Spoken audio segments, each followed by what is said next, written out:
It is your girl, Noni Juice, and welcome to Brain Squeeze, your go-to drop of juice for what is happening right now. And we got a change of scenery today, you guys. We are with the Crash Dummies. We got Pat, we got Mike. It's actually the same scenery.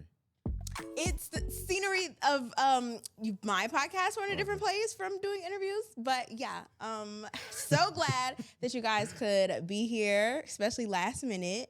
How y'all feeling? I don't know. It's like this is the first thing I did today. Like This is the first thing? Like this is my lazy day. Like I clean up my place, put on some old school R&B, but like I usually don't do nothing on this day. You see the little things he be added to his context? What? He said put on some old school R&B. You gotta let him know, bro. He's very detailed. Nobody cleaning the house listening to no fucking Giveon. I can tell you that. Oh my God. That shit don't make you clean the house. Okay, well, I'm glad y'all are here. Thank you for having us. Of Long course, time coming. it is because y'all have had me on your pod since I want to say, was it March when you guys first asked me to come on? Yeah. And I dang near been on almost ever since. You're and a regular cast member now. I think it was time for you guys to be on my pod as well. And I was actually kind of nervous because Pat at first told me he don't do interviews. And when I was looking for some interviews that you guys have done, I feel like the only one I found was when you guys collabed with Poor Minds. Yeah. We've done like news interviews. Like TMJ4. Yeah, okay. It takes somebody special like Poor Minds, Brain Squeeze. Like we not just gonna do interviews because people be asking some weird ass questions. Like I'll do interviews. Yeah. Oh Mike. Okay. He's open. No, I'm saying we as like Crash Dummies because I'm not gonna be there. But anywho, but like I think we did get interviewed. Larry and Lionel interviewed us, and when I tell you they're my dogs, but they was asking some crazy ass shit. Like what? It'd be like we talking about like some like, you know, how to scale a podcast and how to like monetize. And then next thing you know, Larry Lyon will be like, you let your girl lick your butt. And it's like, wow. And we on camera like, yo, what's going on, my niggas? Like, yeah. We drove here from New York. Okay. Well, I'm glad that you guys are now on Brain Squeeze. Long overdue. I know your fan base had been asking, like, when are y'all going to be on the pod? So it finally happened, you guys. So I want to jump right into kind of your origin story a little bit because, yes, you guys record the podcast here in Milwaukee, but you guys are not originally born or raised here. So tell me about where you guys are from and how you were as kids. Damn, she just yanked our Milwaukee chain off. Fuck. You know, she said, y'all kidding. not from here. Like, damn. Go ahead. You? Right. Me first? Yeah, you go first. I'm from Pontiac, Michigan. You know, I rep 248. That's how I was born and raised. But I did spend some time in Omaha. Shout out my 402, North Omaha boys. And Charlotte, you know, shout out my guys there. So it's just like, I got a couple places I rep, but Pontiac, that's where I'm from. And where are you from? Originally born in Nigeria. Moved to Chicago when I was like 5. Grew up there through high school. Went back to Nigeria for high school. And ended up in Sheboygan for college. And then back in Milwaukee. Sheboygan. Yeah. That's crazy. Where's Sheboygan at? North of here. I've never. Same school you went to. I ain't go there. So y'all went to school together. Yeah, you went to Which college school? together. College. We don't really fuck with them right now. Oh. No. Don't be. I'm not gonna do that on your pod. I ain't gonna do that.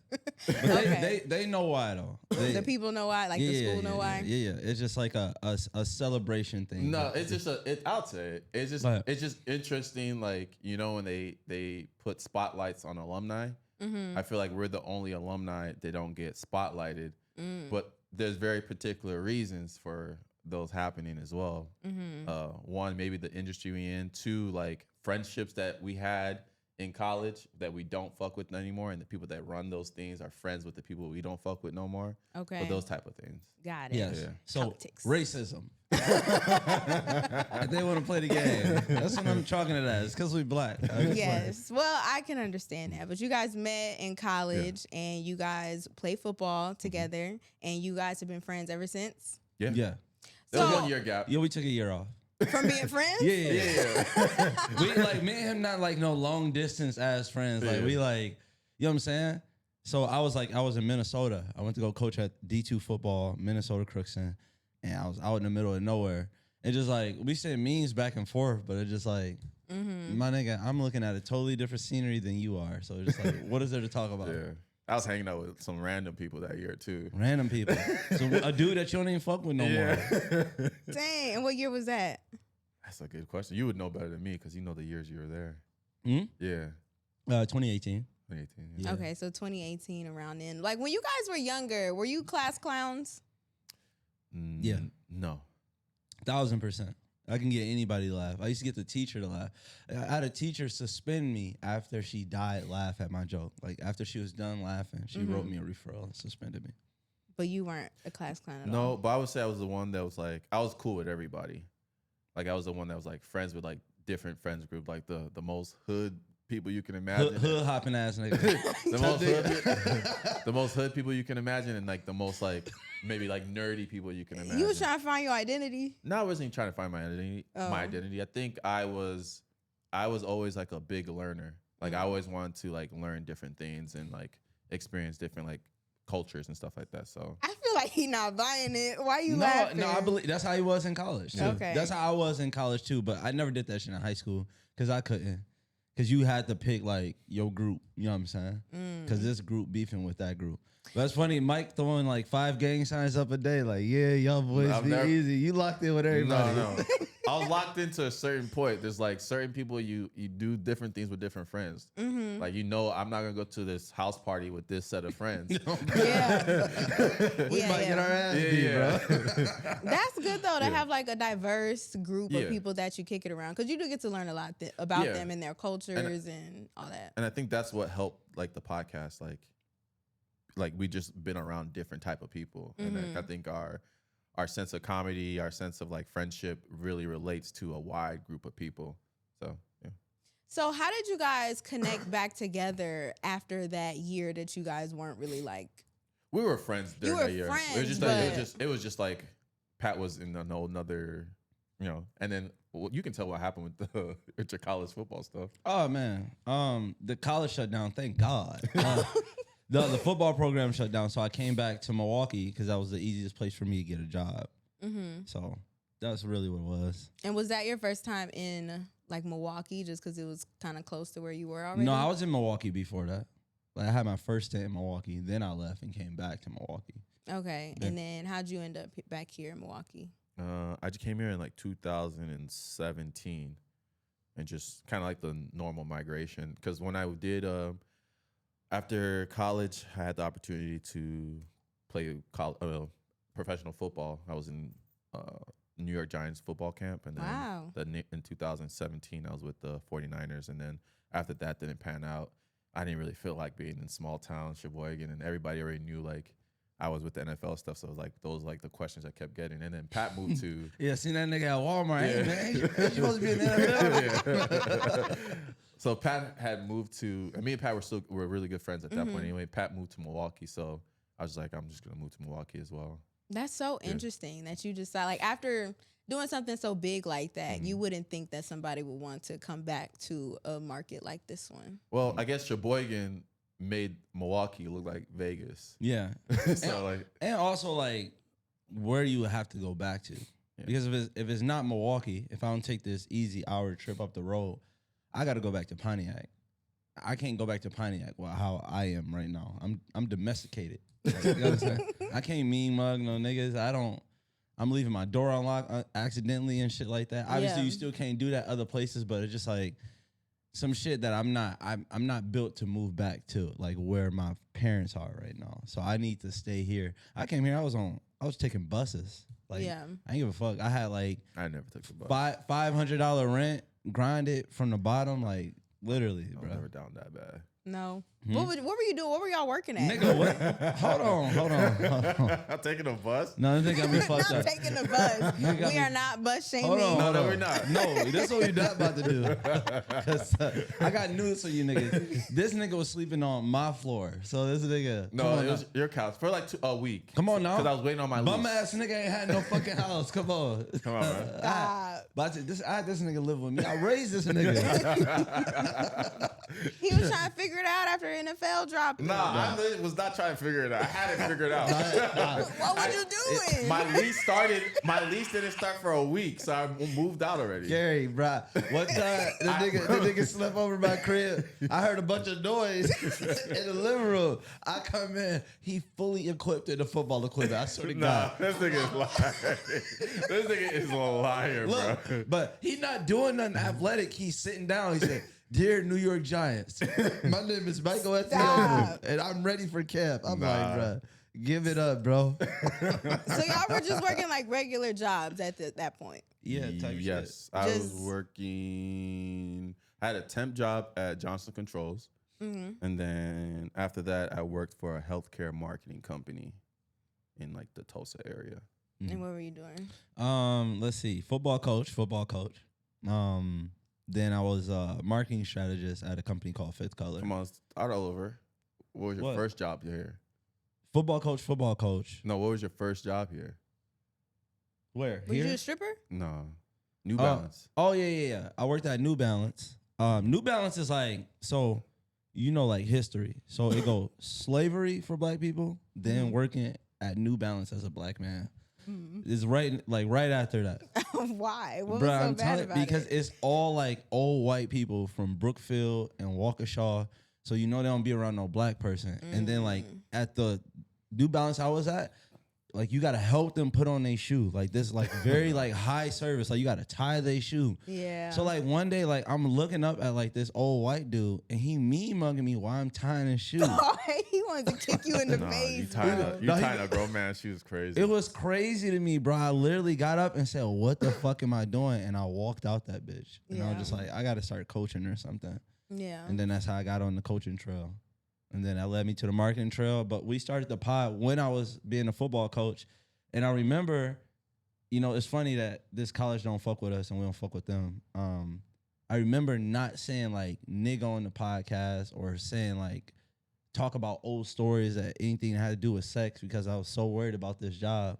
And then I started making more from the pod than the job. And then like the language started to turn. And I'm just like, yeah, I got to get up out of there. So when you guys came together and said that you wanted to make a podcast, why was that? Did you see that it was lucrative? Did you feel like you just had really great thoughts? Or was it just you wanted a fan base? What was the reason? I think it was something we always kind of talked about. And then there was a point where I always been in marketing. So like even when I was in college, I built up Instagram pages and yada, yada, yada.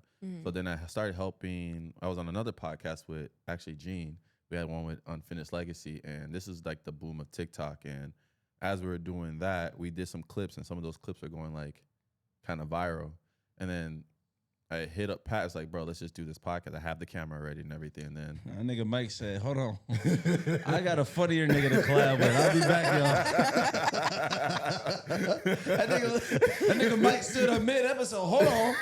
I got an idea. All you niggas get up. Pat, come sit down.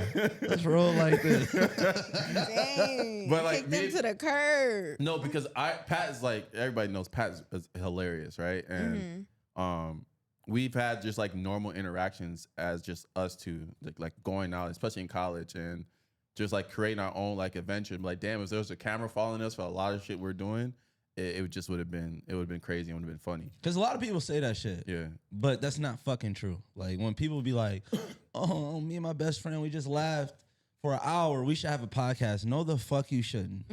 Like all y'all did was make Jeffrey Dahmer jokes. Oh my God, you eat my ass. Like, bro, shut the fuck up. And I think to a point too, where it's like we've, again, being differently, like culturally too, like me being from Nigeria, Pat being from Pontiac, and then us going to like a predominantly white school, but then going back home to predominantly black people, and everybody's still laughing in that sense, and everybody's still finding us funny. That's when it's like, okay, we're not just in a box. We're just like, we're black people doing a podcast, obviously, but we're not quote unquote just like a black podcast. I think our audience is very diverse as well. So. And you had like a universal comedy. Yes, and I think that's very important to have too. And it's okay to niche down as well, but I think for what we were doing, like the comedy we were looking for, is very important to do that. So Pat, we all went in. That's one of the things where it's like we actually put the money in at first because we had the camera and there's like, all right, I had everything. I said Pat's gonna be like $500 and that's $250 each, right?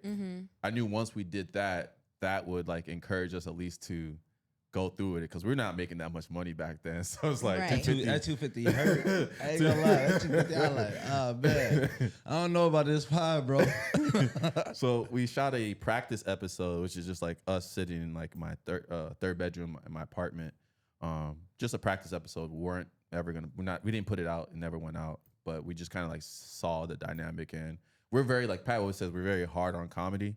So once we always like we re-listen to it, like, oh, this is actually funny. So I think this is gonna be, this is gonna be good. So it was worth it. Yeah. So Crash Dummies, the name. Who thought of that? I would say Pat. Last minute shit. Yeah. We was actually on some like basketball shit. Yeah. Because everybody that was popular, I think Flagrant was popular and No Jumper was super popular. So we was like, oh, we got to think of basketball. We like technical foul. And like when you do all those like sports double entendres, they're all used. Like people already thought of those. So it's just like process of elimination. Because there was other things that we typed that was like decent and somebody had it. But there was some badass names. Our worst name was In the PM. In the PM. Yeah.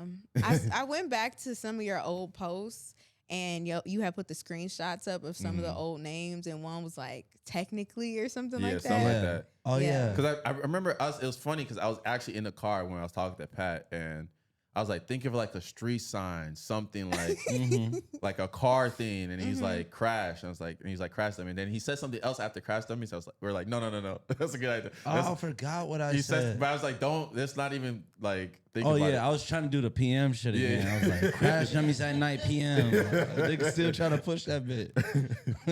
For sure. In the PM, that's actually kind of funny. But I think Crash Dummies, it works well. I feel like for what you guys kind of talk about and even who your fan base is.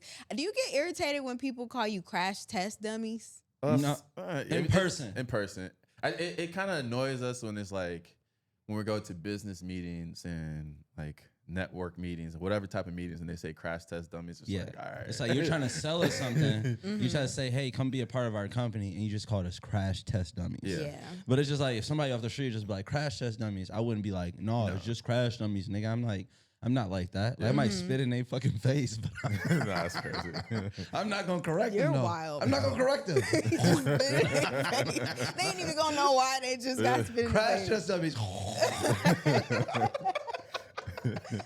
But it's funny that we had the name, which without the odd, because you probably gonna ask this question too, but we didn't even do listener callers for like the first 50, 60, even like I feel like episode 100 is like where we're pretty consistently that Like, okay, everything. let's start doing listener callers This is for part of the sure. show, yeah. Part of the show. Yeah, I was gonna ask, like, how did you guys come up with the format for what you wanted to talk about on the show, and even how you guys integrated the callers into it? I feel like your show now would be completely different if you guys never decided to be consistent with that. So what was popular on TikTok? Because this is like the boom of TikTok. Was a lot. What year was this? Like 2021? You guys started? 2021, Yeah, June 20th, 2021. Okay. It was our actually our 5-year anniversary. We didn't say anything. We didn't even post about it. Y'all don't give it. Man, I don't give a fuck about that. He said there's just some little quick money over here on the side. But so a lot of the stuff that was popular on those podcasts were Would You Rathers. And so we started off doing a lot of Would You Rathers, a lot of current events, just basically what a lot of other podcasts did. But I think our answers to everything were pretty funny. So like our first clip that we posted went viral, and it was like would you rather fight a bear with your hands or a wolf with something like that, or a wolf with a sword or some shit like that? And that went viral. And then a lot of our clips were like, would you rather? And we had 10K followers like in 2 weeks. Like just off the That's off crazy. Yeah. Your very first clip to go viral like that. Yeah. I don't even feel like when we first got popular, we weren't really potting. We were just taking advantage of the internet at the time until we got our shit together. So we were stealing fans because people were seeing our faces, but not even knowing like what the dialogue was of the podcast. Even the Would You Rathers after, because there were so many popular people using us as Stitch. Like you'll see Mike's face on Jordan the Stallion's TikTok, and Mike's face is the first person you see. And then it goes Jordan the Stallion. And like back then, even now, but back then he was running with the views. Like he was getting like 60 million views on some videos and shit like that. And then you got like other people answering, popular people answering our things with our face popping up first. Like, would you rather blah? And then they cut it. And then people start eventually clicking on the thing like, oh, what did these dudes say about it? And then I feel like that gave us a time to grow and time to like figure out like through trial and error, like what sticks, what doesn't, and moving on from different things. Would you say that very first clip was that went viral was the moment you guys said, oh, this could actually work, or was it a different time? It was for me personally, I knew before the clip it was gonna work. And I think it's just from my experience in social media at that time. Because again, in college, I built pages up to like 2.7 million followers, 1 million followers, like just random art pages. So like, and I knew Pat was the type of funny person where it's like, he's funnier than like, I'm like, I see, it wasn't like I was hating on these podcasts or these other podcasts, but I would see other podcasts. I'm like, bruh. They ain't Pat. Pat's funnier. Pat's that's weird. That's straight one. That's straight one.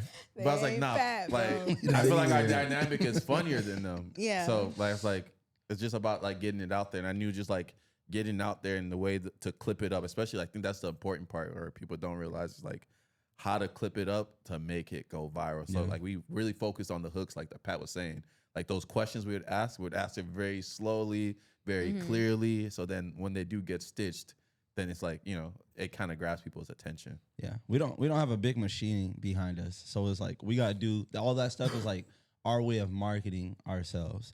We know sometimes like the way we clip up a listener caller, it might not be like a full context of like what happened, but it gets people to our podcast to like see if they like our podcast. And I feel like that's what we're doing. We're grabbing fans and we're putting them through like this filter of like us, and if they stay, they stay. They don't. But like a lot of people be like, man, after a year watching y'all clips, I finally watched y'all pod, and it's amazing. And like they'll say that, and just like it take a lot to get people from off those like short things. Yeah, it is transferring them over to do anything. Honestly, that's why so many people use like a mini chat now, where it's like comment this and it'll get sent directly to your DM or something, because it just takes that extra step of having to do something out of it. Yeah, I don't people like are that. lazy. I don't like that though. It can get annoying because you might actually be commenting on their video and then it's like, thanks, just sent you a DM. I be saying that. No, bro, that shit's so offensive to me. Like, oh, you think I'm just some customer or some shit, my nigga? Unfollow. Dang. No, we not about to do all that. Yeah, I think, did you guys start... So you started posting the clips mostly on TikTok, because I know you guys are big on Facebook too. And I thought that was interesting that you guys use that as one of your main platforms, especially for your age. I would say we. What? That's right too, bro. No, I would say y'all see this shit, right? I'm not tripping. What I mean by that is like, most of the time, I don't see a lot of podcasts using Facebook to be a driver to their podcast. I feel like we use Facebook by default. When we first started, we were posting on both platforms, where it's like Instagram, and Instagram automatically posts to Facebook, and then TikTok. But our TikTok, would you say we had like 300,000 to 100,000 followers, but before we even had like 10K? I want to say we had 300K before we even had like 20K on Instagram. Yeah. Whoa. So that's how big the difference used to be. So like in a year, I think we grew to like 100K on TikTok, and we only had like 4,000 followers on Instagram. Posting the same thing. And what really got our Instagram to blow up again is a repost clip.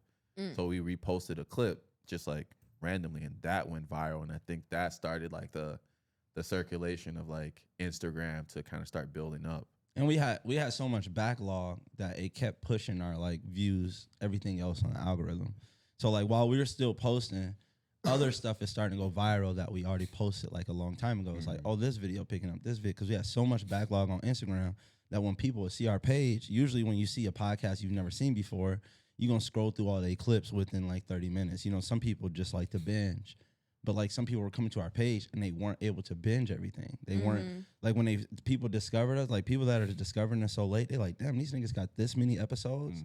Like people, I'm about to go back to episode 1. Like they love that shit. And we used I've to post seen every it. day. Yeah, we post every single day. We post 3 times a day on TikTok. Yeah. We still post Like clips, 3 clips. Yeah, we still post more than small creators. Mm-hmm. Like people would just be like, "Oh, I like heard somebody say like, oh, I post a lot. I posted 2 times last week." I'm like, bruh, we got a so-called machine, and we still posting like consistently because there's so many people that don't know you. Like I've been in rooms where somebody like, man, y'all, anybody heard of Crash Dummies Podcast? And only 2 niggas raise their hand, and it's 300 people in the room. Mm-hmm. And that's how many people don't know your podcast. And then people will learn about your podcast and they'll become a fan for life. And it's like, that's how many people don't know you. So you got to post every day. And the reposting method still works for us now, where we repost.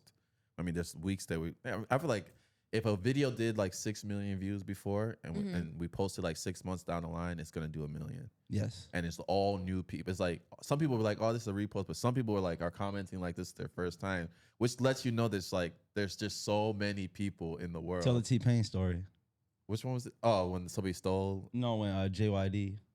Oh, yeah. So we reposted a T-Pain clip that we interviewed T-Pain. Was it a year ago now? Yeah. Yeah. At So, the rave, right? At the rave, Yeah. yeah, a year ago now. And one of my friends hit me up. Was like, "Dang, y'all got T-Pain on the pod?" And it was already a year out. And I was like, "Yeah, it was a year ago." So people, it's like, people don't know. yeah, So like, what do you think? Like, if you're a small creator, they definitely don't know. So Yeah. like, you taking a video and saying, "Oh, this video got 10K on it. I posted it 3 months ago." It's so dumb of you not to post it again. Only 10K people saw that.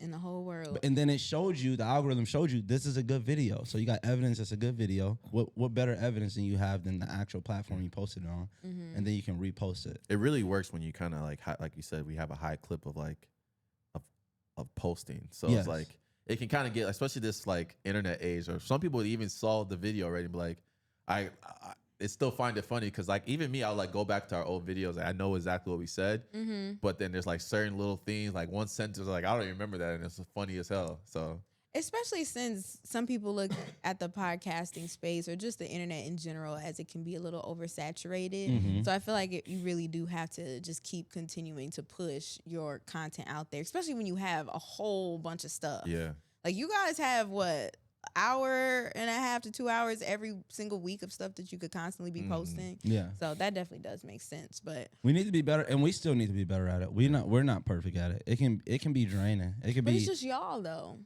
Yeah. Like Yeah. you and Gene. Yeah. It can get draining, but I think sometimes we're too hard on ourselves because I'll see you or or y'all cut something up and I'm like, damn, that was a dope cut up.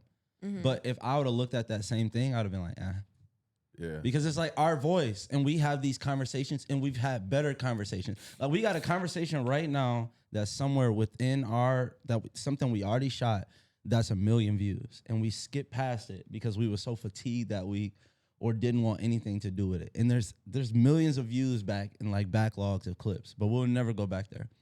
Maybe you gotta hire like a That'd cost. social media team. These new kids expensive as hell. They don't want to do no free internship. Hell no. They be like, man, yeah, I'm cheap, man. I'm $5,000 a month.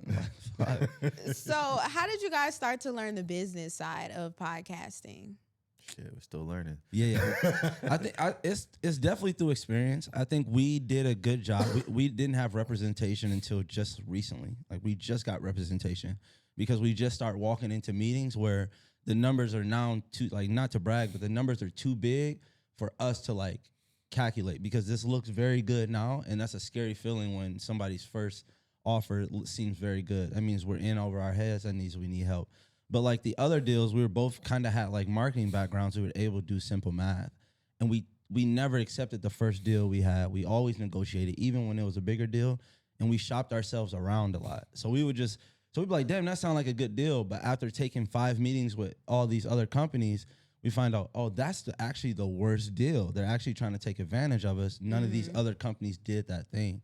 And like you run into companies like where you know information already and they'll try to get over you because they think you don't know that information. And then you're able to see like who you're working with. You're like, oh shit, you're trying to fuck me over because this last company already put me on game. Some of these companies are just like, yo, we want to be transparent with you, this, that, and this. And those are the companies we sign with. And then there's some companies that are like, they kind of hide their hand a little bit, but we know what they're hiding, and it's just like, okay, we can't work with y'all because y'all already trying to fuck us over.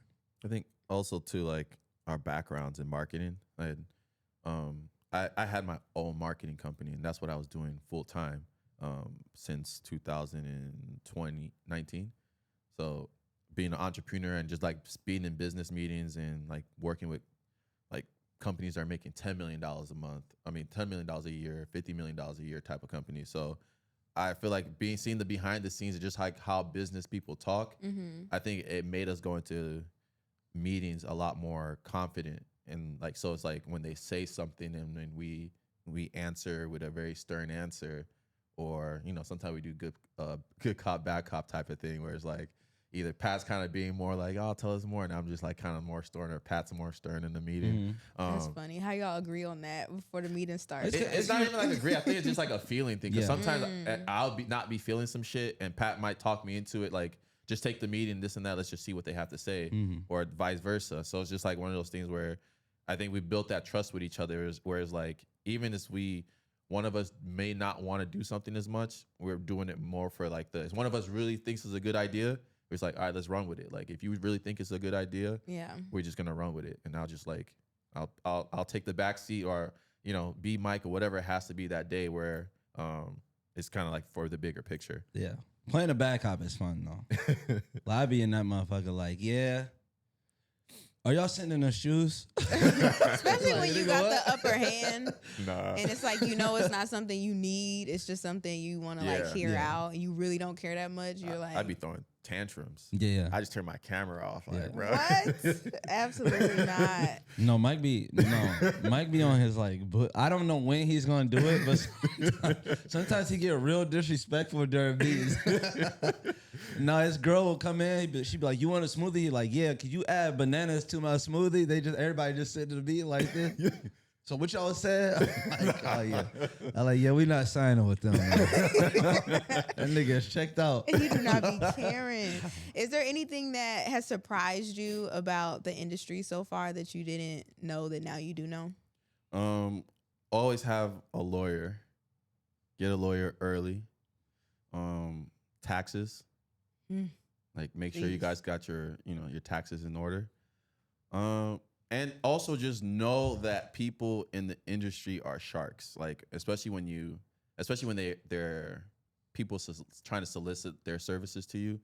Know that you already know what you're doing. Like, you have everything, and then make sure the infrastructure that they're gonna add something to you.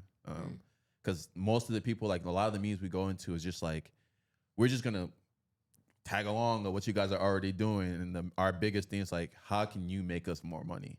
And that's the main thing. It's like, or how can you make us more popular? Or how can you put us in these different rooms? And if it's not that, just like, oh, you guys just keep doing what y'all doing, and we're just gonna be, having their name on it, then it's like, I mean, if you're lucky, especially if you're lucky enough to be in the industry like we are, to actually do the math on what you would make total.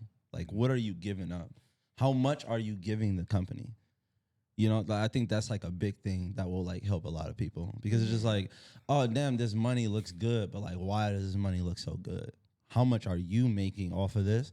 And then once we find out how much you're making and what you're putting into it, like we ask all the time, and just like, if there's something that a company says they can do, we'll ask them just straight up, like, how can y'all do that?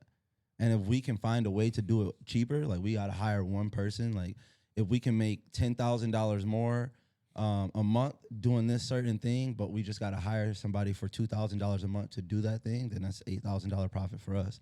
But if we sign for the company, then we got to give up a percentage. And then now it's like, now they're making money off of us being more popular. They're not even putting into the podcast. They're just making money just for being there. Sounds like it was a lot of trial and error for you guys to kind of just learn how to navigate it all. It doesn't just happen right away. No, still learning. Yeah, it's still going to be trial and error. Yeah. Like, there's certain things that are in our business structure we kind of want to change, and like, now we have proper representation, and I think we're going about that process like a lot more smoother and in like a more professional way.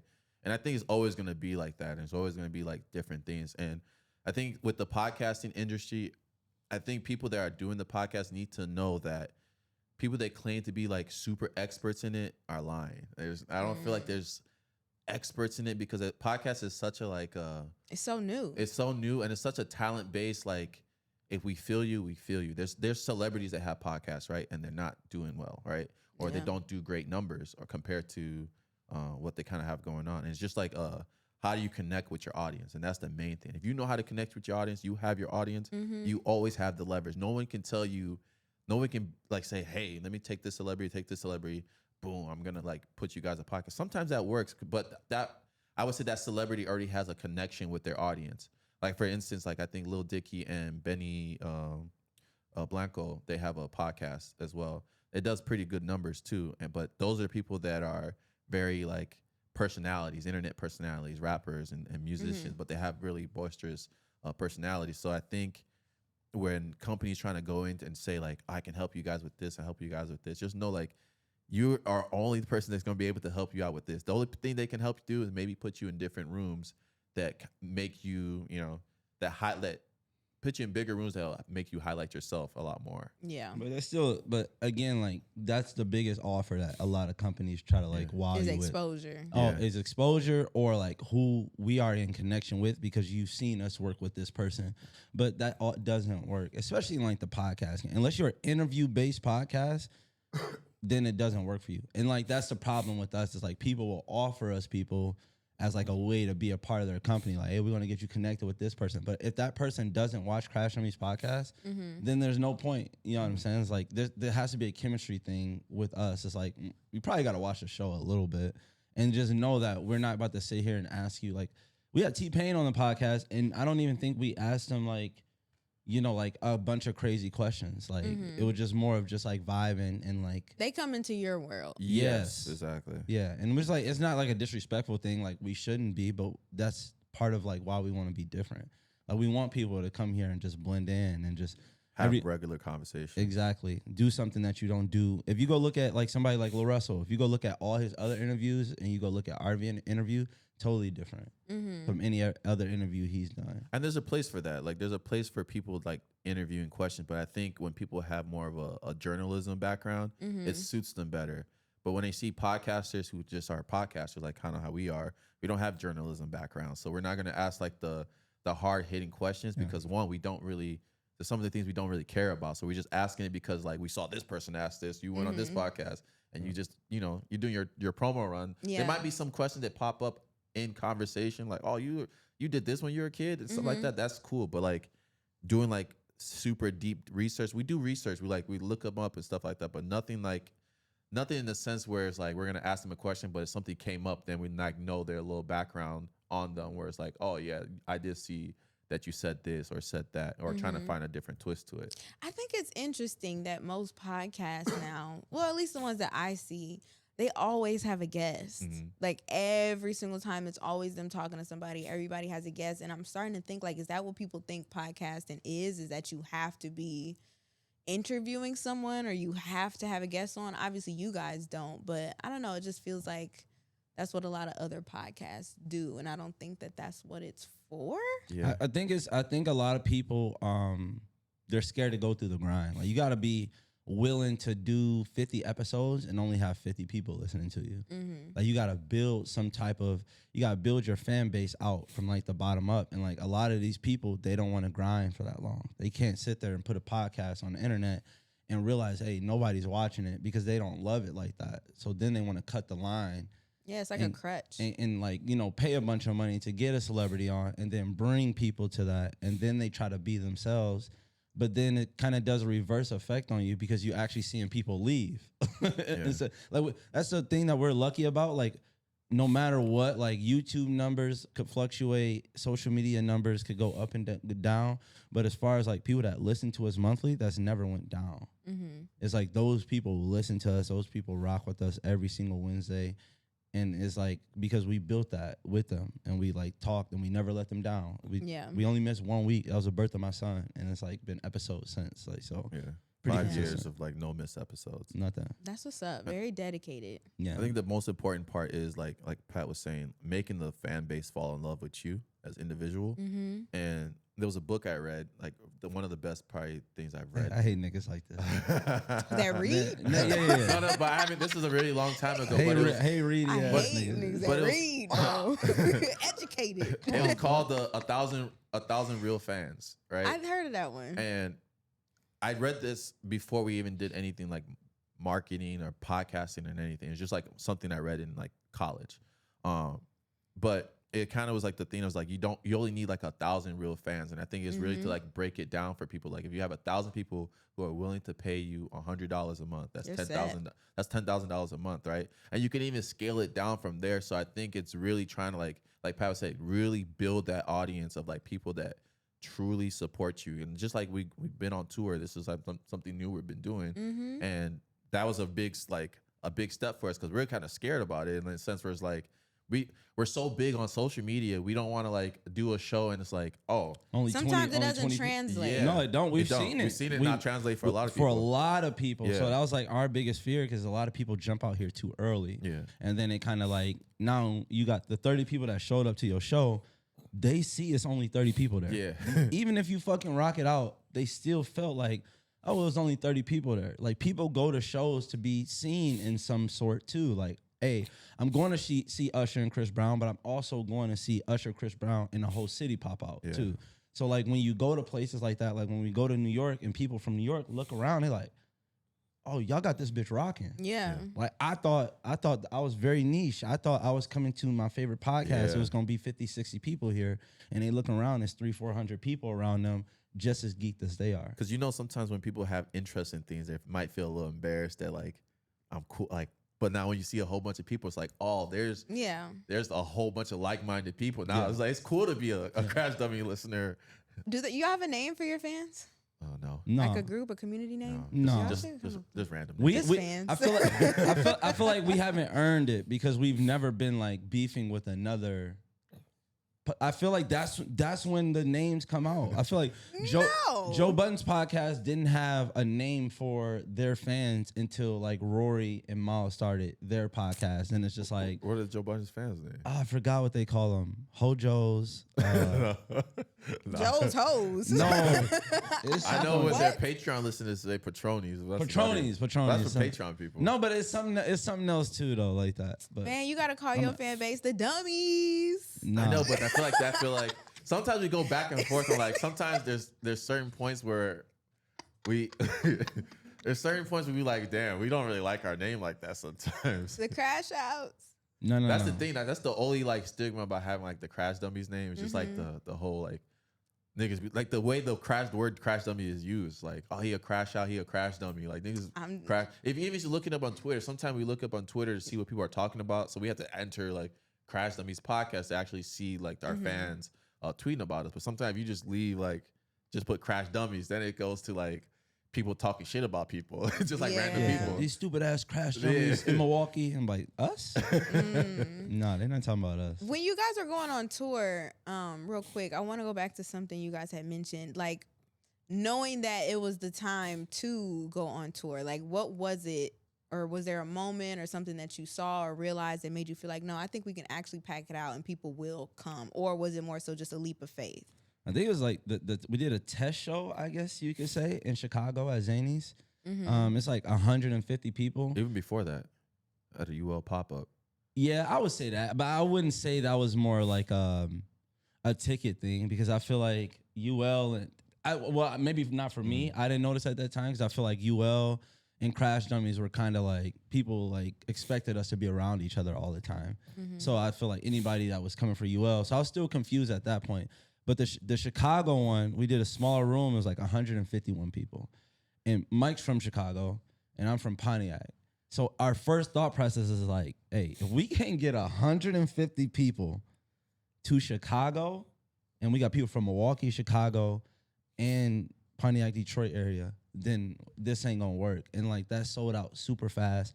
And we were shocked about how many people that we didn't know in the crowd. Like, I think we knew 10 people in the crowd. Yeah. So I think that was like our personally. Yeah, and like then and it sold out so quick. And then like the people after the show, it's the first like I swear we follow all of them on Instagram. Yeah. It was like the first like people and then just like the way that they was talking about the show and like like, oh, we coming to the next one, and it was just like, damn, it was just like great motivation. We're like, oh, we gotta get on the road. Yeah. How was tour for you guys? If you could describe it. Must have been good because you're going back. It was good, but it also was like, I would say stressful in a sense. Yeah.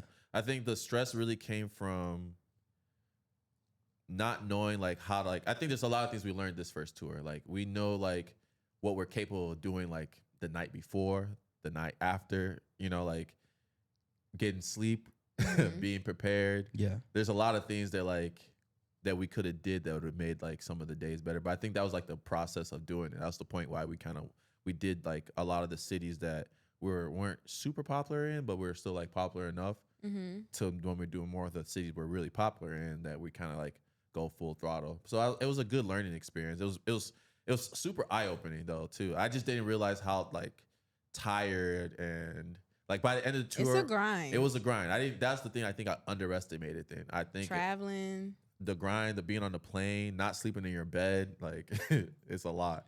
I think the real fatigue is traveling as a group. Oh, it's like because it's just a lot of equipment and stuff. Because it's like it's an ongoing business meeting as you complete other tasks. Yeah. Like we're going to pick up the shirts. Hey, what we gonna do? Blah blah for this part of the show. Then we gotta go eat and do what we gonna do. Then we gotta go set up, and it's just us three setting up. And like different clubs give you different stress. Like some clubs, like you come in there, like we would what was that, Baltimore? Right, Shabui's. I'm just saying they were great at helping. Yes. So it's like I need this, I need that. Some venues broke our camera. Yeah, some venues broke our camera, and like the show started at 7. We've had venues like not get the audio dude there till like 5 o'clock, and we've been at the venue since 1 o'clock. And now we got to stay at the venue, and we've been at the venue already for 5 hours, and then we got to do a 2.5 hour show plus an hour meet and greet. So we stand there for 8 hours. And then we did a show with like, obviously Gene goes with us to like all the tour, and Gene does like a lot of setup, just producing the whole thing. Shout out Gene. We didn't have Gene. We didn't have Gene for our was it Toronto? Detroit show. Detroit and Toronto. Yeah. And I could tell it was a lot on you. I'm not gonna lie, Mike. I'm like, that boy up there is. But me and Pat were like, damn, we actually appreciate having Gene. You know, but then I talked to Gene, and he's like, you know what? That actually kind of makes me happy that y'all were kind of stressed, because it makes me feel like what I'm doing. Oh man, it's necessary. Niggas in that bitch struggling.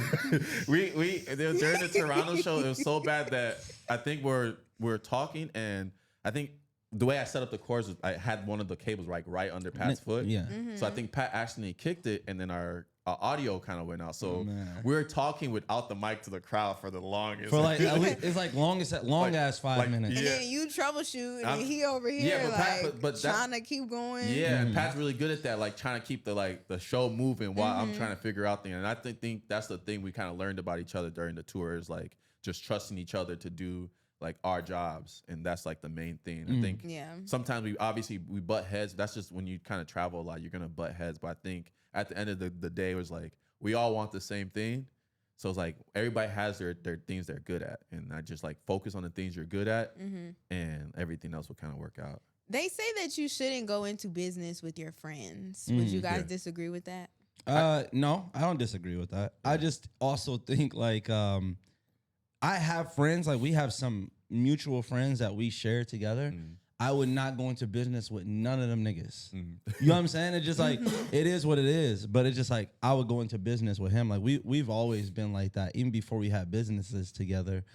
Just about like sharing things and like driving places, splitting the driving time, supporting another person at like a certain thing. You know what I'm saying? Like if he go this place, I know I'm not getting none out of it, but I'm just showing up.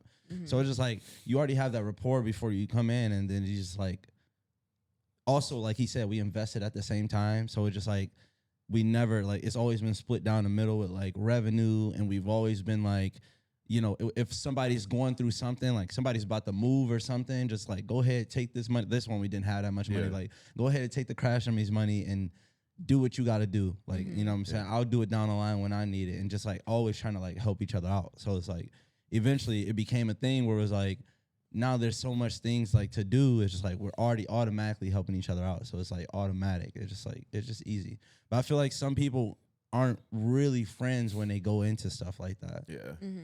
So they don't really have a dynamic of like, you know, it's as much as we're alike, we don't do a lot of things. Like even on the pod, obviously we got like different roles and stuff like that. Like that's how our life has always been. It's just like even when we're in the same spot, we're never gonna clash. We're never trying to be, you know, the star of the show or take over, or like when one person's shining, they shining, other person shining, they shining. And I think that's where a lot of it comes down to. I think some people don't, like Pat said, aren't really friends, and I think the jealousy starts to seep in. And sometimes I feel like people try to say that like early on, it's like, oh, Pat's way funnier than Mike, and I'm like, they'll say things like that to like thinking that that's gonna hurt like my feelings. So it's like, yeah, I want Pat to be funnier than me. I think he's funnier than me. That's the point. That's why I want to do a podcast Like, with him. I think That's people, why I stopped the Unfinished Legacy podcast to grab that. you niggas need to stop fucking talking.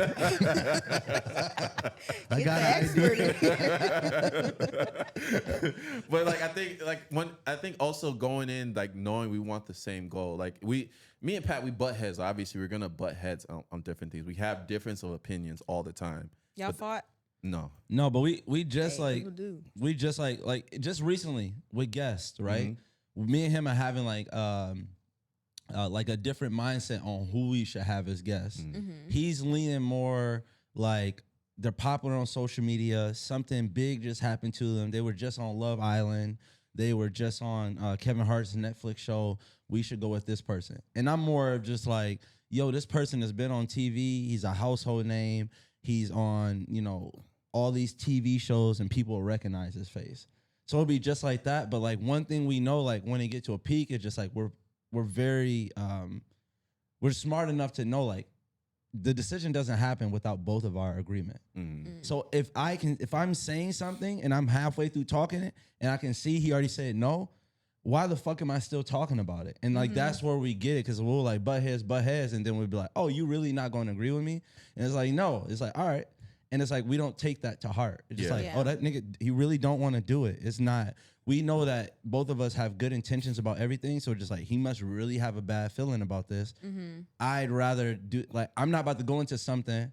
Even if he would agree later on, I'd be like, nah, bro, you disagreed too hard. It's like, like, my nigga, you must got a bad feeling about this. I don't want to be wrong, because when one of us get that I told you so on each other, my God, that should feel like punishment. Because the nigga got to take it. I told you, nigga. Yeah, you got it. You got it. Like a little kid. I think also we trust each other enough. Even it's like, there's been a guest, like, I didn't know, like, before we shot the podcast with Deontay Kyle, I never even heard about him. I went into that interview blind. But I trusted Pat. Like, I wasn't never like, oh, we shouldn't shoot the podcast with him. I just didn't know who he was. And then after like doing the podcast, I'm like, thank God we did the podcast. He's an amazing person. Like, he's a cool dude. We still talk to him today. So it's like one of those things where it's like sometimes it's like one of us might know more information about the person that we want to bring on, or the idea we want to bring on. It's just like, all right, just trust this to kind of happen. Yeah, he's probably the reason we with TMG. You know, he knew Noel way before, you know, back on YouTube, and he DM'd Noel in 2021 when we first started the podcast. So like when they came to DM us, they already had a DM from us. You know what I mean? So it just made the connection a lot easier. So it's just like our difference, like we grew up in similar backgrounds, but I feel like we have like took different paths to like where we went after like growing up in those backgrounds, and like we can match those up. And you have mutual respect for each other too. Yeah, that's the main thing. Which is very important. That's the main thing. Like I don't think we butt heads, but we never gotten disrespectful with each other. No. Like I've never never to the point where it's like, oh nigga, what up then? Like it's never been that. Because some dudes, not talking about you guys, but some guys literally can fight each other and then be friends afterwards. And I could never. That happens, but I feel like somebody that. I think as you get older, it's almost like fighting your brother in like in public. It's like why am I putting my hands on another man? And even in general, just in general respect for another man. It's like why am I fist fighting somebody? Or I don't get that angry either. So it's like.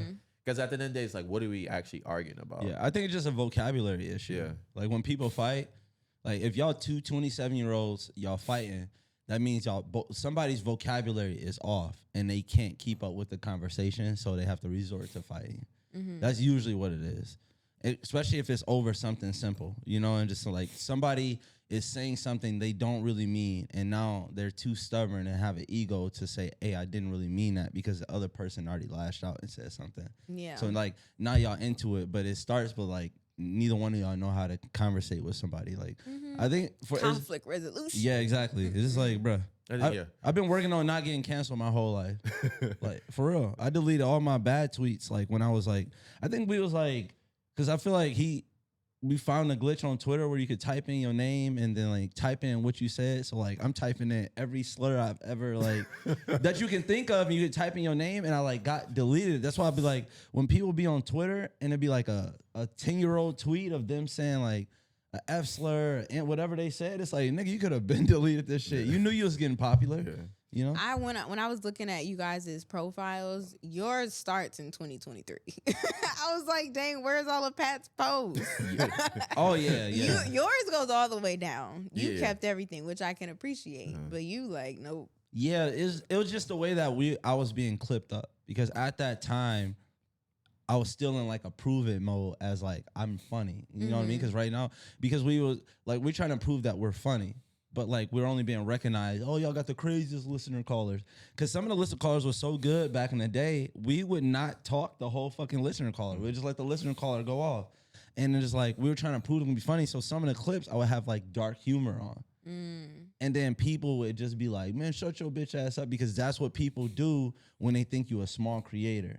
But then like when you get popular, not everything fucking funny. Now it's ha ha ha, you my bro, you my idol and shit. But it just like, and then, but like when you're a smaller creator, niggas be like, oh, shut your bitch ass up. You don't know what you're talking about. So I never wanted to put my personal Instagram on there, because you got like people DMing like fanned out. Now I'm okay with the fanned out people that be talking shit, because like I understand. Like, how did you navigate that? Like even when you guys first started, because negative comments are gonna come, right? How did you deal with it and realize like it don't matter? Because being visible and having a podcast and having clips out there, obviously that's a given. It's going to come. So how does that not affect you? I think in this 5 years of doing the podcast, we've never had anybody come up to us and say anything like negative to us. So that lets me know that it's fake. It's fake. Like it's not like or they're not brave enough to say this into my face. And it's not like even from like I'm gonna beat this person's ass standpoint. It's just like you're not brave enough, and you're not comfortable with your own self. You have a faceless profile. Like I can't argue with that. You already know that you might have some flaws that we can make fun of, or you know you're not a perfect person. So I think sometimes I would say sometimes the ones that get to me, I just block them, and I think I just been simple at that, because obviously some people will DM you and then you'll say something and they take a joke a little too far and mention like your family or something like that. And I'm just like, all right, I'm just gonna block this person. It's just simple as that. Like I think when people start to realize these people don't matter, like the negative comments don't matter, and I started to do a thing. If I respond to one negative comment, I respond to like 3 positive comments. No, I'm the opposite. If I respond to one negative comment, I got to respond to 5 more. Yeah. But I just be asking niggas about their lives. Yeah. Like if so my life is out there and you ain't got no profile picture, you got nothing, I asked him for the information. I'm like, bro, can you give me? The last dude that trolled me, he like, man, shut your bitch ass up. You talk all this shit. You not tough. I was like, bro, can I get some information about you so I can call you a slur? I'm like, dead ass. It's just like, but in reality, I'm asking them for information about themselves because it's not on the internet, and everything I say is out on the internet. So if you're not willing to even the playing field and tell me who you are, what you do, what your family looks like, if you're talking about my family, then I know you're a bitch. And it's just like, I just know it. And it's like, that's all I gotta say, and they know they a bitch, and then it turned to like, shut your whole ass up, and that's how I know I won. You know what I'm saying? You like came in here with some information, but you don't have any information online. There's nobody online with their whole family out there that's talking shit to me. Yeah, I think that's something I struggle with currently that I'm trying to get over, because I see so many people get canceled nowadays for stuff that makes no sense. Yeah. Like people get mad at Kev on stage and like Tabitha Brown and Emma Grede, and it's like, it's so easy for people on the internet to just write you off, but then you'll be in person, like you said, and it's so much love. Yeah. And it's like they're not the same. And even like on the internet, there's so much love. There's so much more love than we get hate. And I think that when people are quote unquote getting canceled, that like the Kevin on stage thing, I think when content makes it outside of your target audience, that's when it kind of happens. And you got to know that these people are only like listening to me right now because of the thing they disagree with me about. 2 weeks, 3 weeks, they're not even going to be, these were never my listeners. Yeah. These were never my audience. And I don't have to like appease to my audience. And I'm also just going to be myself. I can't say like we've done 270 episodes, like probably 300 now with Patreon, right? You can't tell me I haven't been wrong about stuff. I've been so wrong about a lot of things. There's stuff week to week. I'm like, damn, I said that. But it's just like, that's the point of it though. It's like, we're human. Like, we're going to say things that are wrong. I don't mean to ever, obviously I don't think I've ever said anything that like I'm trying to be super offensive or like on that realm. But just like in terms of like information I might be loud and wrong in a point, right? I don't mind the comments that are like, Mike, you're wrong. This is exactly what happened. And they like tell me exactly what happened. When then people start getting disrespectful with trying to tell me wrong. That's like when it's like, you don't care about that I was wrong. You just don't, you're just hating. Yeah. Like if somebody comes to me and it's like, oh, this is actually what this was happening or this was happening. Then I'm like, oh shit, you're right. Then I didn't know that. Like we don't really look up stuff as much on here. And I think that's what makes it funny, because we can have a wrong, funny opinion about something when it's totally left field. But I think that's just a part of it. Yeah. And it don't matter. Yeah, it don't matter. At the end of the day. No, Like you shouldn't be don't getting. matter. I feel like sometimes, especially for technical things, like you shouldn't be getting that information from me anyway. I'm just speaking my opinion. Yeah. Yeah. We tell people all the time, just like, we'll have like somebody come on here and be like, oh, my dad left me. And then like me and Mike like crack a smile. And then somebody in the comments be like, oh, I'm done listening to y'all. If That's this a is the way y'all sensitive joke. topic, And it's just like, yeah. it's just like, yes, like, if this, since we don't want to trigger you, you should stop listening. We encourage you to stop listening. Yeah. Like the fuck? Like, why would we want you? Like, we don't take that offensively when people say that. Like, people will comment like it's a bad thing. And like, that's what happens. Like when we have viral videos with our dark humor, we're going to get that. Like we're going to run into people who have, 2 kids, a husband, and they live a bubbly life. And then they hear us joking about somebody getting cheated on and like the kids not being theirs. Like, why would they joke about that? I couldn't imagine if my babies wasn't mine. And it's like, that's the way they want to live life. And just like the content is not for them. Hopefully they block us so we never pop up on that algorithm again, so they can keep that lousy ass comment to themselves. Like, you know what I'm saying? I think people don't realize too that a lot of people that call in are looking for us to like, they're looking for like the comedic relief in a lot of the stuff they're going through. And we get a lot of DMs, positive DMs that say like, y'all helped me through a lot, this and that. And even like, there's the one guy that he kind of has a speech impediment. He talks a little slow, but he was in a car accident. And there was a clip of us like laughing about it because we didn't know what happened, right? And then he said it, but then he's like one of our like top fans. We've seen him at a live show. We hugged up, and His brother, his brothers came up to us like, y'all like made his day, like joking around with him. I think sometimes when like people are going through things, they don't want people to feel like sorry for them, and then you just want to like feel like we can joke with you. Like I ruptured my Achilles, and you know how many funny like Achilles joke people were making, like that type of stuff. And like obviously you're kind of going through a dark time in sense where it's like, but it's also nice to have that comedic relief. And I think his people didn't want it to be even the situation to be laughed at or like to find it funny. They wouldn't call. Like there's some calls that we have that are like super serious, and the way they're saying is like, okay, this is not funny, and it won't make the podcast, and that we respect that. Some people want their voices blurred out. We'll respect that. Some people call us after they already do the call, and it's a funny viral call, and it said, hey, actually I don't want that on the pod, and we'll take it out if we see the DM. So if you see it, it might be too late. There's sometimes this happened where it's like we just didn't see, we saw it late. So yeah. So with you guys becoming super successful, how do you stay grounded and not let it get to your head or make your ego super big? Coming from essentially, I don't want to say you came from nothing, but like coming from nothing and being where you are now and having so much more to go, how are you staying grounded? I think seeing like we know we're I would say we're a successful podcast, but there's like the room to grow.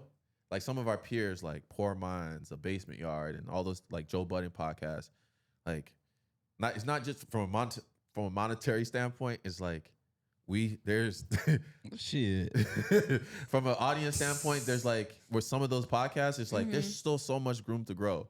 So I think that's the part that kind of always keeps me humble. And I think honestly, living in the Midwest and growing up where we grew up, kind of like keeps us that way too. Cause like to our friends and everybody we know, we're just like with Mike and Pat or, you know, still like, I don't know. It's just like our upbringing. What he trying to say is we're pocket watchers. We know how much other podcasts make, and we know like we're on that trajectory, and we're trying to find ways to get to where they are. Like the Joe Budden podcast. Like hey Joe, we calculating your fucking Patreon earnings. I mean, nigga. he leaked it one time. We know, nigga. We got the receipt. Like that's what we do. We count people pockets, and we're just like it was like $1 million a month. Yeah, it was like I'm like, bro, we can grow. Like sometimes we just be looking like, bro, we can get a little bit percentage of what he has. This is what we have, and then what we could do, and we're already thinking about the next steps. I think in playing sports too kind of helps with that. Like boxing, playing football, there's always somebody that's better than you. Yes, and always. There's never, you can't ever say you're the best, right? And I think that's what keeps me grounded because I'm a competitive person. I just want to keep grinding. I know in order to do that, you kind of have to be humble. And I think that's what makes people relate to our podcast a lot too, is that we seem like everyday people because we are everyday people. Mm-hmm. We don't like, when people say, oh, you guys are famous, I'm like, I wouldn't say that. Oh, yeah. That's the worst thing. I hate when I'm like in a club or a party and like, what you doing here?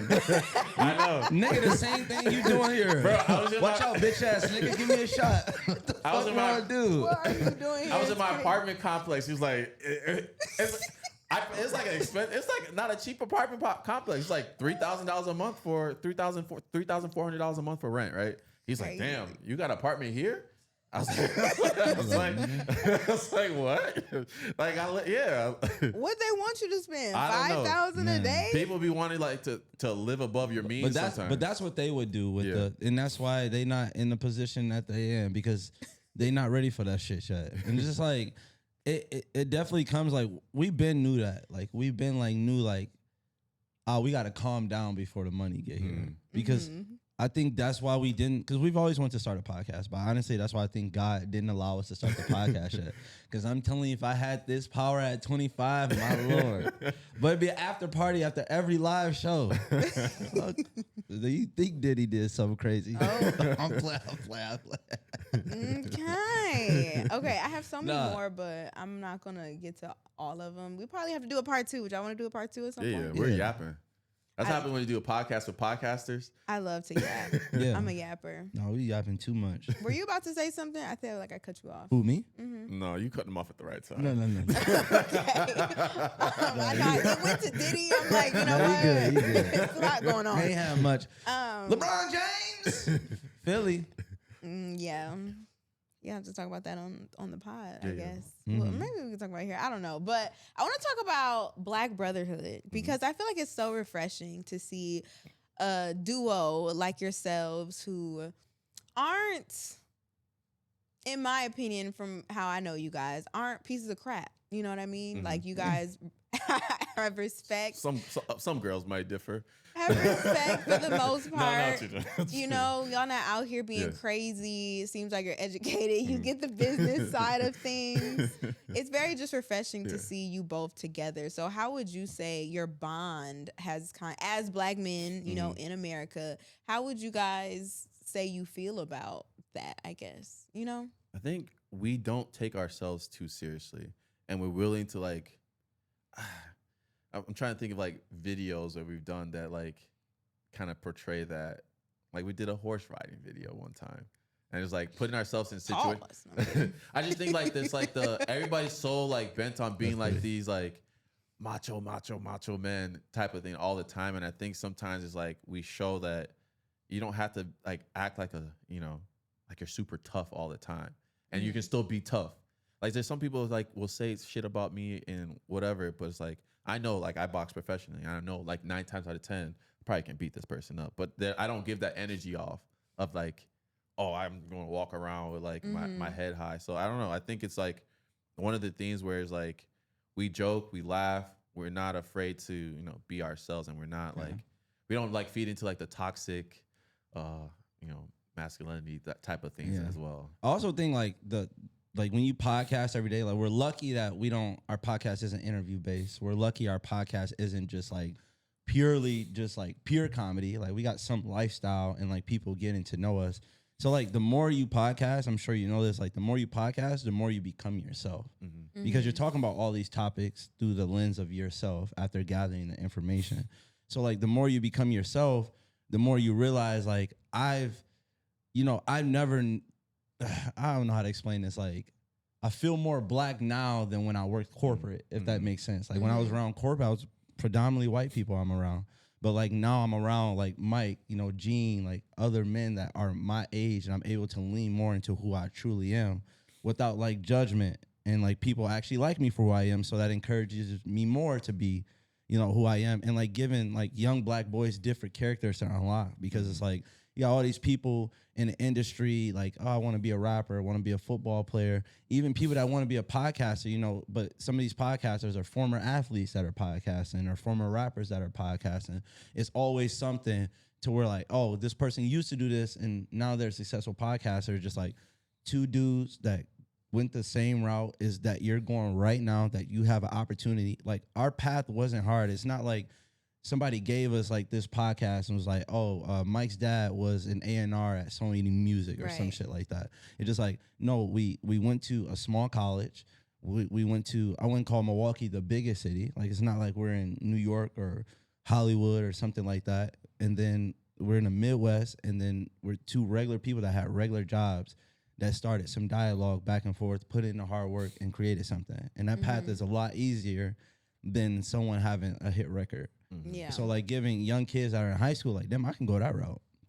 I can do that. I can do something in that type of media, and them getting started a little bit earlier and seeing someone of their skin complexion doing the same thing. So and not even not really having to be in the streets as well. Yeah. I think that's the other thing, is where it's like there's people that they deem cool, like, oh, I want to be this, this person's flashing money and all this other stuff, and like we're not really like the most flashy people. Like I like nice things, I like nice clothes and jewelry as well, but I think it's one of those things where it's like that's not like the prime motivator for me as well. So it's like, again, just being yourself and being true to who you are, and just like not like leaning too much into peer pressure, because that's gonna happen, especially growing up. Like I grew up in the hood as well, and I grew up in Section 8 housing. It's like there were so many different paths I could have took. Yeah.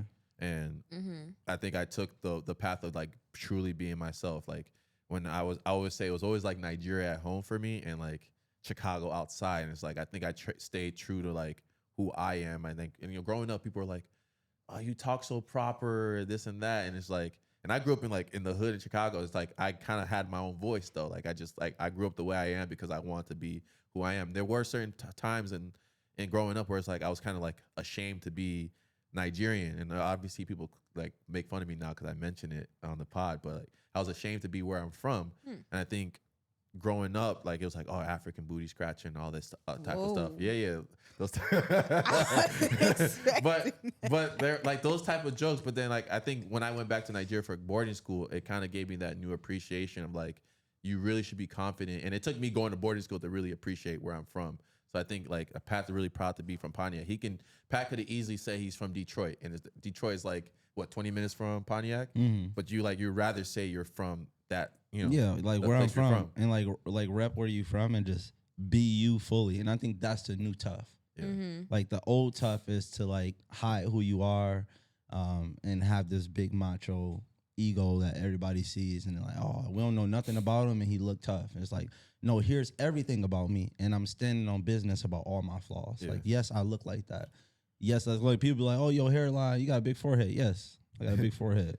So what? They always talk Like, about your hair. Yeah, but it be dudes that are bald that are saying this shit. They be like, what the fuck? And it's just like once like the unk stuff. They be like, oh, y'all 30? Like, bro, like the goal is to get old. Yes, it's just like some niggas be like, I like literally had to do just be like, you old as fuck, and I'm like, damn, I'm pretty successful to be my age.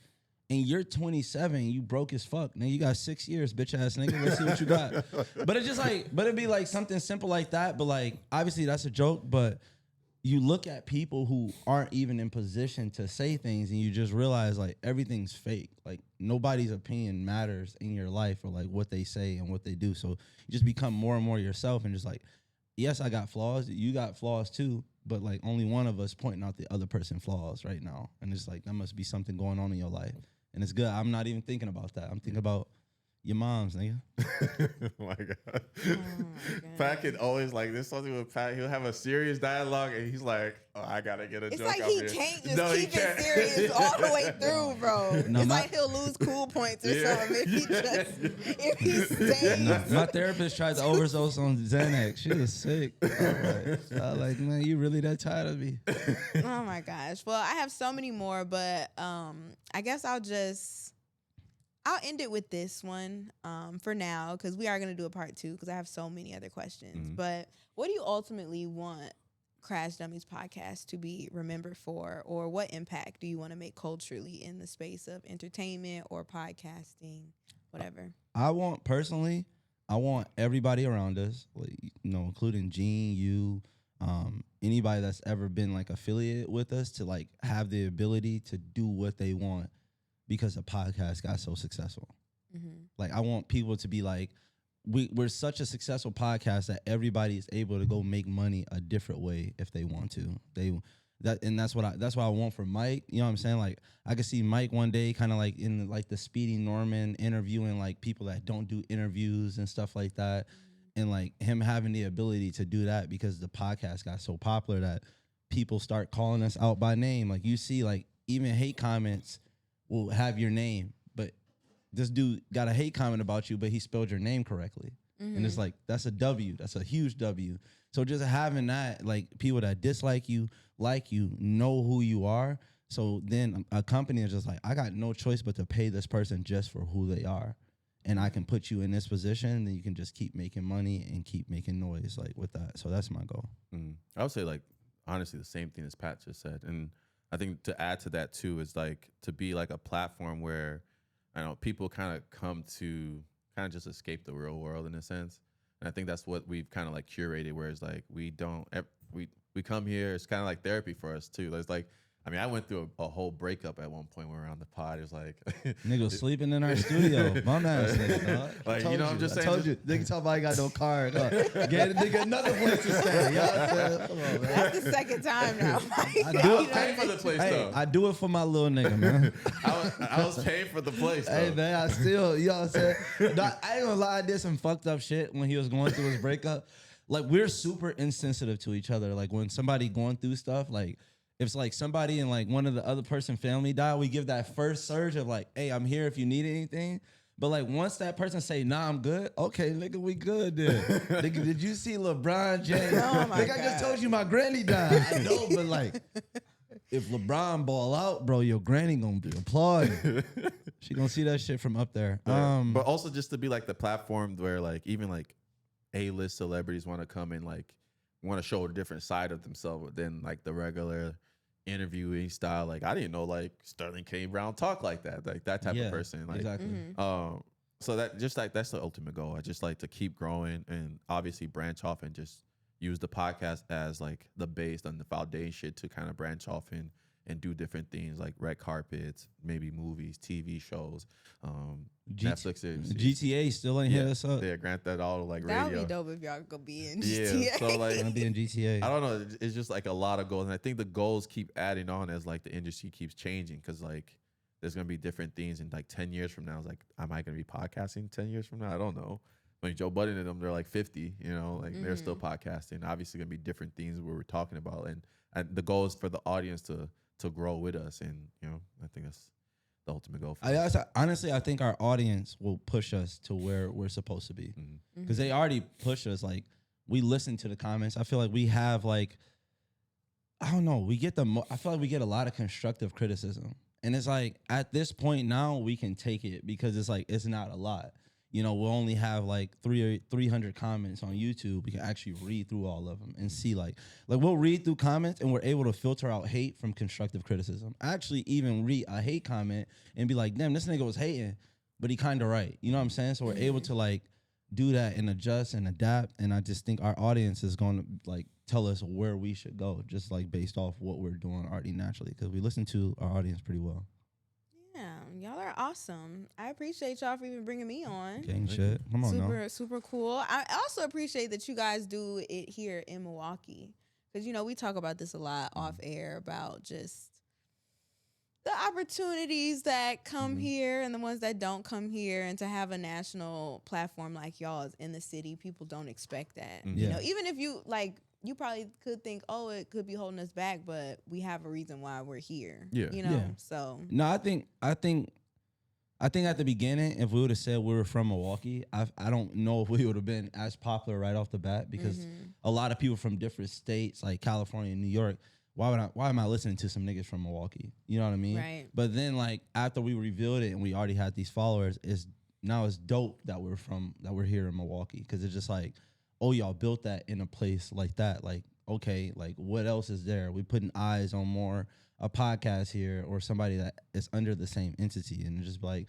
and then you get the other people that are making noise on Milwaukee on like the music side. So then it's like we can be matched up with them, and then clothing brands like Unfinished Legacy, and it's just like, wait, all this is coming from one spot, all this energy.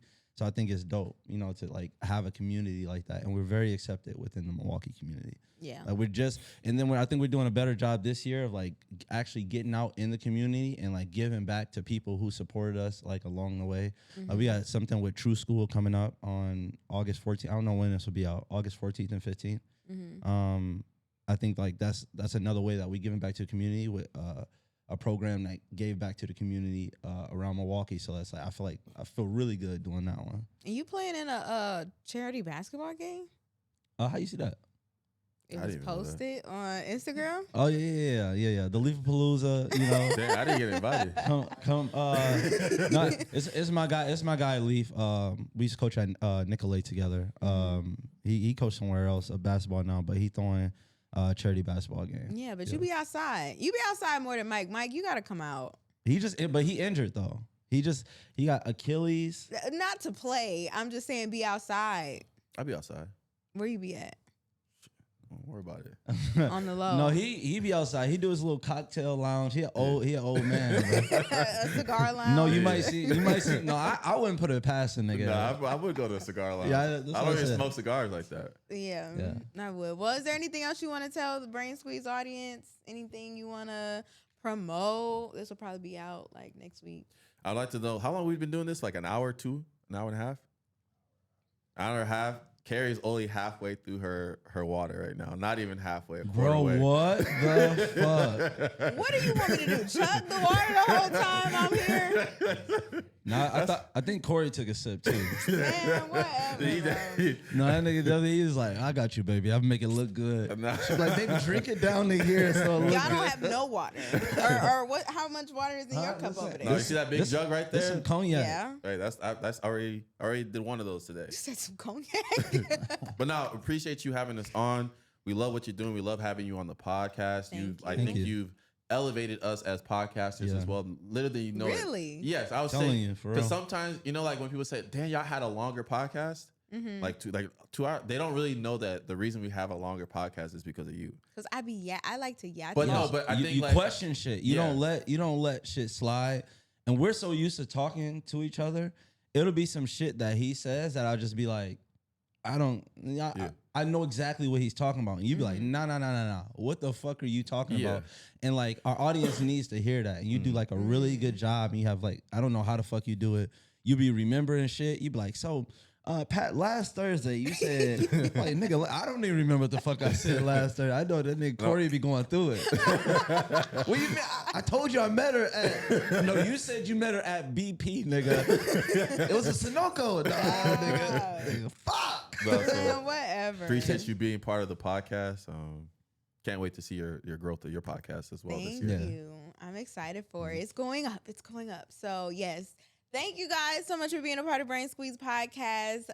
Let's keep this juicy conversation going, you guys. If you have any questions for them or you just want to talk about anything that we have mentioned today, hit me up on social media at @CarrieNoni_, CarrieNoni_ to give me your juicy thoughts on it. But that's going to wrap up the episode of Brain Squeeze Podcast. I'm your girl, Carrie Noni, always keeping it juicy. Are you trying to say something? Can you make us a promise? What? If you get bigger than us, you got to give us an interview. As many as we need to get back on our feet. What do you mean? Of course. yours. No, What would you- we gonna be trying to get back on this shit. We gonna be coming to our podcast with different gimmicks. All right, this time we gonna be dressed as penguins. And only ask us North Pole type questions. Oh my gosh. That's gonna work. We got to get it back on live. Y'all are welcome anytime. Y'all are a vibe. I appreciate it, but they're crazy. Like I always say, you guys, Lord willing, I'll catch you guys in my next episode. But I appreciate you guys so much for tapping in today. Oh, give them your pages, your ads and stuff. Crash Dummies Podcast. They don't. I ain't gonna put my personal on here. Just I'll put it on the screen. Just Crash Dummies Podcast. Y'all keep running up the juice numbers. What you call your the juicies? Yeah, I used to call some of them the juicies. The juicies. If you're a man listening to this and you let her call you a juice, the juice. No, he doing that. He doing that thing right now. He quiet. They quiet on the creek over here. Whatever. See y'all later. We out. All right, peace.